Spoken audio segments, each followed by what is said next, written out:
Hello students, আমাদের চ্যানেলে তোমাদের সকলকেই স্বাগতম। আজকের ক্লাসে আমরা ক্লাস 8 এর রায়ো মার্টিন 2025 প্রশ্নবিচিত্রার ইতিহাসের থার্ড সেমিটিভের 8 নম্বর মডেল সেটের প্রশ্নোত্তরগুলি আলোচনা করব।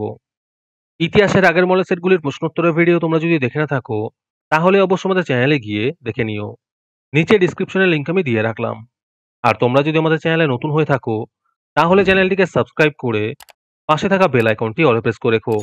তাহলে পরের ক্লাসের ভিডিওগুলি আমি আপলোড করলেই তোমাদের কাছে নোটিফিকেশন পৌঁছে যাবে। তাহলে শুরু করা যাক। ১ নম্বরে আছে সঠিক উত্তরটি নির্বাচন করো। ১ নম্বর প্রশ্ন হলো, ফোর্ট উইলিয়াম কলেজ প্রতিষ্ঠিত হয় ১৮০০ খ্রিস্টাব্দে। ২ নম্বর প্রশ্ন হলো, জেমস রেনেল বাংলার মোট কটি মানচিত্র তৈরি করেছিলেন? এর উত্তর হবে ১৬টি। ৩ নম্বর প্রশ্ন হলো, কলকাতার হিন্দু কলেজ প্রতিষ্ঠিত হয় ১৮১৭ খ্রিস্টাব্দে। ৪ নম্বর প্রশ্ন হলো, প্রার্থনা সমাজ প্রতিষ্ঠা করেন মহাদেব গোবিন্দ রানাডে। ৫ নম্বর প্রশ্ন হলো, ভারতের মুসলিম সমাজের আধুনিকরণের অভিযান প্রথম শুরু করেছিলেন স্যার সৈয়দ আহমেদ খান।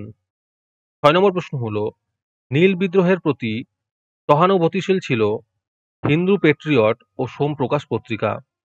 ৭ নম্বর প্রশ্ন হলো, বঙ্গভঙ্গের পরিকল্পনা করেন লর্ড কার্জন। ৮ নম্বর প্রশ্ন হলো, মহারাষ্ট্রের শিবাজী উৎসব চালু করেন বাল গঙ্গাধর তিলক। ৯ নম্বর প্রশ্ন হলো, ১৯২৯ খ্রিস্টাব্দে গান্ধীজির নেতৃত্বে কংগ্রেস ঘোষণা করে পূর্ণ স্বরাজ অর্জনের কথা। ১০ নম্বর প্রশ্ন হলো, তাম্রলিপ্ত জাতীয় সরকার গঠিত হয় সতীশচন্দ্র সামন্তের নেতৃত্বে। ১১ নম্বর প্রশ্ন হলো, কোন অধিবেশনের প্রস্তাবে মুসলমানদের আলাদা জাতি হিসেবে আনুষ্ঠানিকভাবে ঘোষণা করা হয়?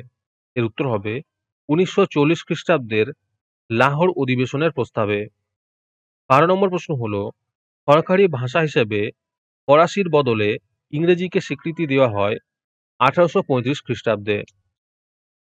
১৩ নম্বর প্রশ্ন হলো, ১৯৪৯ খ্রিস্টাব্দের ২৬ নভেম্বর সংবিধান গণপরিষদে গৃহীত হয়। ১৪ নম্বর প্রশ্ন হলো, পশ্চিমবঙ্গের পঞ্চায়েত ব্যবস্থার দ্বিতীয় স্তর হলো পঞ্চায়েত সমিতি। তারপরে ২ নম্বরে আছে পূর্ণ বাক্যে উত্তর দাও। ১ নম্বর প্রশ্ন হলো, কত খ্রিস্টাব্দে কোম্পানির দ্বিতীয় স্বায়ত্তশাসন তুলে দিয়ে সরাসরি বাংলার শাসনভার গ্রহণ করে? এর উত্তর হবে ১৭৭২ খ্রিস্টাব্দে। ২ নম্বর প্রশ্ন হলো, হিন্দু কলেজ প্রতিষ্ঠায় কোন বিচারপতি উদ্যোগী হয়েছিলেন? এর উত্তর হবে স্যার এডওয়ার্ড হাইডিস্ট। ৩ নম্বর প্রশ্ন হলো, সংস্কৃত কলেজ কে প্রতিষ্ঠা করেন? এর উত্তর হবে গভর্নর জেনারেল লর্ড আমহার্স্ট। ৪ নম্বর প্রশ্ন হলো, মাদ্রাজ প্রেসিডেন্সিতে কার নেতৃত্বে বিধবা বিবাহ আন্দোলন শুরু হয়? এর উত্তর হবে বীরেশলিঙ্গম পান্তুলুর নেতৃত্বে। ৫ নম্বর প্রশ্ন হলো, সিপাহীরা কোন মোগল সম্রাটকে হিন্দুস্তানের সম্রাট হিসেবে ঘোষণা করে? এর উত্তর হবে দ্বিতীয় বাহাদুর শাহকে। ৬ নম্বর প্রশ্ন হলো, ভারতে কবে থেকে রানী ভিক্টোরিয়ার শাসন শুরু হয়? এর উত্তর হবে ১৮৫৮ খ্রিস্টাব্দ থেকে। ৭ নম্বর প্রশ্ন হলো, কাদের কাছে ব্রিটিশ শাসক ছিল বিধির বিধান? এর উত্তর হবে শিক্ষিত ভারতীয় মধ্যবিত্ত শ্রেণীর কাছে। ৮ নম্বর প্রশ্ন হলো, অনুশীলন সমিতি কে গঠন করেন? এর উত্তর হবে প্রমথনাথ মিত্র। ৯ নম্বর প্রশ্ন হলো, গান্ধীজি লবণ আইন ভঙ্গ কোথায় করেছিলেন? এর উত্তর হবে গুজরাটের ডান্ডি নামক স্থানে। ১০ নম্বর প্রশ্ন হলো, কংগ্রেসের কোন অধিবেশনে গান্ধীর সঙ্গে সুভাষের সংঘাত শুরু হয়? এর উত্তর হবে ত্রিপুরী অধিবেশনে। ১১ নম্বর প্রশ্ন হলো, ভারতীয় মুসলমানরা তুরস্কের সুলতানকে কিভাবে দেখতেন? এর উত্তর হবে খলিফা হিসেবে। ১২ নম্বর প্রশ্ন হলো, কোন সংস্কার বিধিতে হিন্দু ও মুসলমানের সমানুপাতিক প্রতিনিধিত্বের বিষয়টিকে অগ্রাহ্য করা হয়? এর উত্তর হবে ১৯২৯ খ্রিস্টাব্দের মল্লে মিন্টো সংস্কার বিধিতে। ১৩ নম্বর প্রশ্ন হলো, সংবিধানের কোন অংশে সংবিধানের বিবেক বলে মনে করা হয়? এর উত্তর হবে সংবিধানের মৌলিক অধিকারকে। ৬ নম্বর প্রশ্ন হলো, পঞ্চায়েত সমিতি কার্যকালের মেয়াদ কত বছর? এর উত্তর হবে ৫ বছর। আজকের ক্লাসের ফ্রি পিডিএফটি পাওয়ার জন্য প্রথমে তোমাদের এই ভিডিওটিকে লাইক করতে হবে। তারপরে আমাদের চ্যানেলটিকে সাবস্ক্রাইব করে তার একটি স্ক্রিনশট তুলে আমাদের হোয়াটসঅ্যাপ নাম্বার 7501121499 পাঠালেই তোমরা ফ্রি পিডিএফটি পেয়ে যাবে। আর বাকিরা ৳৩ দিয়ে আজকের ক্লাসের সম্পূর্ণ মডেল সেটটি আমাদের কাছ থেকে নিতে পারো। তারপরে ৩ নম্বরে আছে ২-৩টি বাক্যে উত্তর দাও। এই প্রশ্নের উত্তরগুলি আমি তোমাদের দেখিয়ে দিচ্ছি। তোমরা দেখে, দেখে নোট ডাউন করে নিও। ১ নম্বর প্রশ্ন হলো, লর্ড কর্নওয়ালিস কোন উদ্দেশ্যে সিভিল সার্ভিস ব্যবস্থা চালু করেন? একের অথবাতে আছে, লর্ড মেকলের শিক্ষা সংক্রান্ত প্রতিবেদনটি কি? ২ নম্বর প্রশ্ন হলো, সতীদাহ প্রথা কবে বন্ধ হয় এবং হিন্দু বিধবা পুনর্বিবাহ আইন কবে জারি হয়?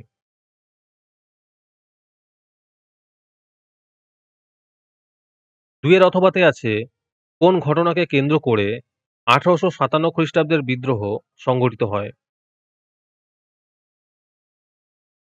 ৩ নম্বর প্রশ্ন হলো, গান্ধী যুগ বলতে কি বোঝায়?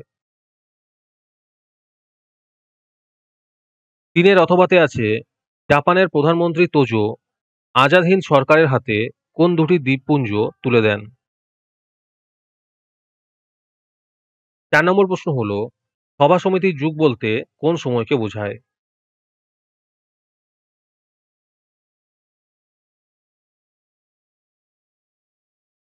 ৪ এর অথবাতে আছে, ৩ দিনের তামাশা বলতে কি বোঝায়?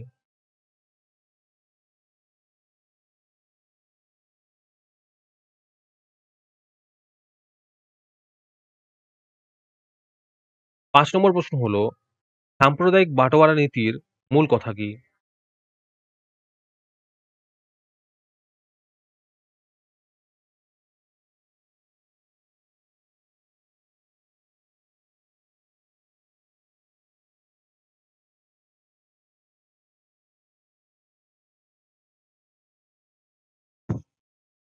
৫ এর অথবাতে আছে, আলাদা রাষ্ট্রের দাবিকে কোন দুটি পার্টি গুরুত্ব দেয়নি?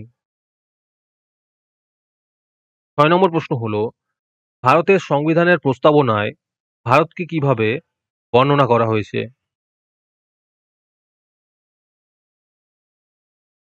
৬ এর অথবাতে আছে, জেলা পরিষদের প্রার্থী হওয়ার জন্য কোন ব্যক্তির কি যোগ্যতা থাকা দরকার?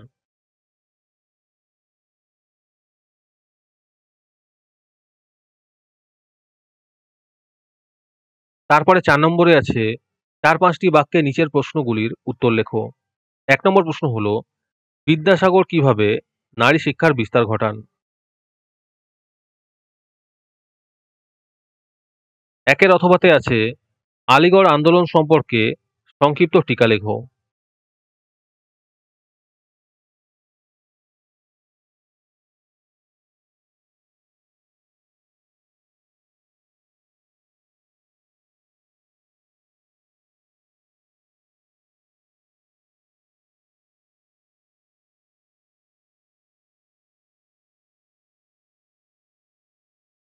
২ নম্বর প্রশ্ন হলো, চরমপন্থী রাজনীতির উদ্ভবের ৩টি কারণ লেখো।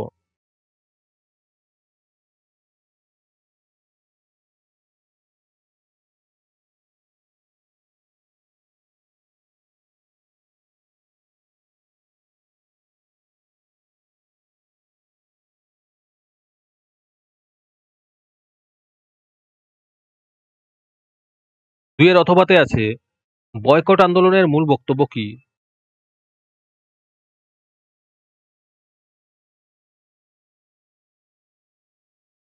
৩ নম্বর প্রশ্ন হলো, গান্ধীজির অহিংসা সত্যাগ্রহ আদর্শ বলতে কি বোঝায়?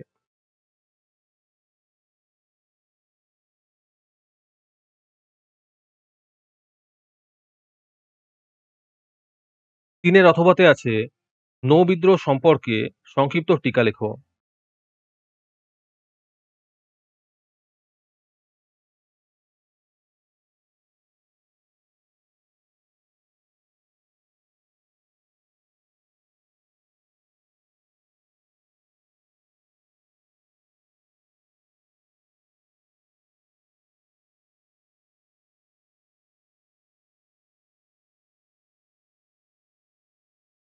৳৪ নম্বর প্রশ্ন হলো, পাকিস্তান প্রস্তাব সম্পর্কে সংক্ষিপ্ত টিকা লেখো।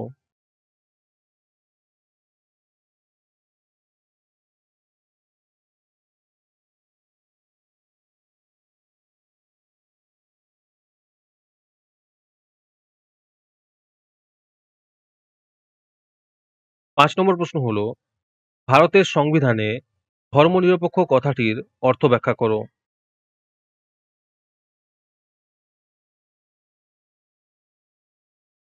৫ এর অথবাতে আছে, ভারতের সংবিধানে সার্বভৌম কথাটির অর্থের ব্যাখ্যা করো।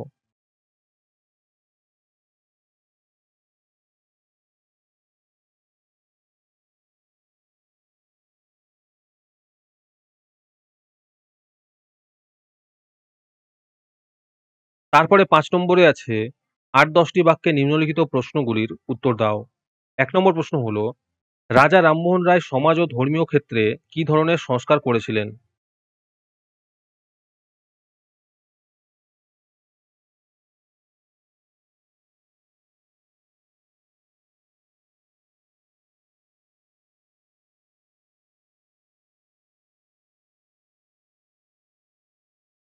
'মডেল সেট' সম্পর্কিত তথ্য পাওয়ার জন্য আমাদের হোয়াটসঅ্যাপ চ্যানেল এবং এক্সামের সাজেশনের জন্য আমাদের টেলিগ্রাম চ্যানেল তোমরা জয়েন করতে পারো। নিচে ডেসক্রিপশনে লিংক দেওয়া রইলো, তোমরা সেখানে গিয়ে জয়েন করে নিও।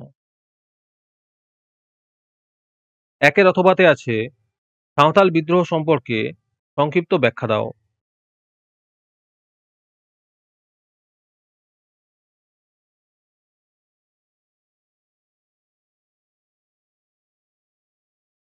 ২ নম্বর প্রশ্ন হলো, অহিংস অসহযোগ আন্দোলনের বৈশিষ্ট্যগুলি উল্লেখ করো।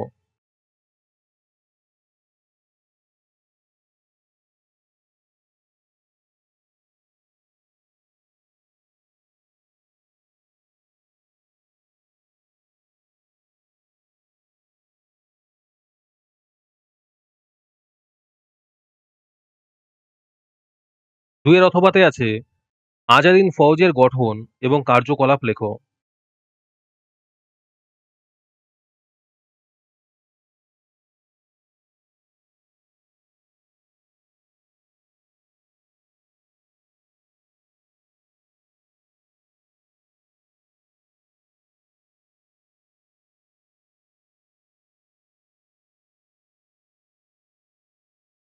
৩ নম্বর প্রশ্ন হলো, লর্ড কার্জনের বঙ্গভঙ্গের উদ্দেশ্য কি ছিল? আর তার সাথেই প্রশ্ন আছে, স্বদেশী আন্দোলনের সংক্ষিপ্ত পরিচয় দাও।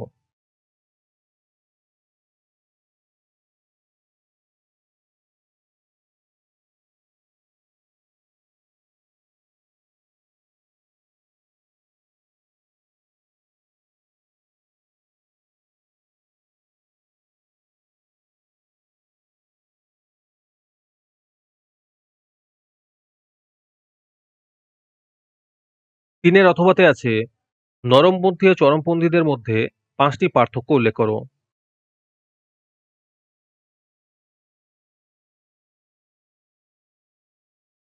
এই মডেল সেটটি তোমাদের লাস্ট মডেল সেট। ১ থেকে ৮ পর্যন্ত যতগুলি মডেল সেট তোমাদের আমি করিয়ে দিয়েছি, সেগুলি ভালো করে তোমরা প্র্যাকটিস করো। এর মধ্যেই তোমরা কমন পেয়ে যাবে। এছাড়াও যদি আমাদের দেওয়া সাজেশন তোমরা নিতে চাও, তাহলে আমাদের টেলিগ্রাম চ্যানেলে জয়েন করে নিও। নিচে ডেসক্রিপশনে লিংক দেওয়া রইলো। তাহলে আজকে এই পর্যন্তই। দেখা হচ্ছে পরের ক্লাসে।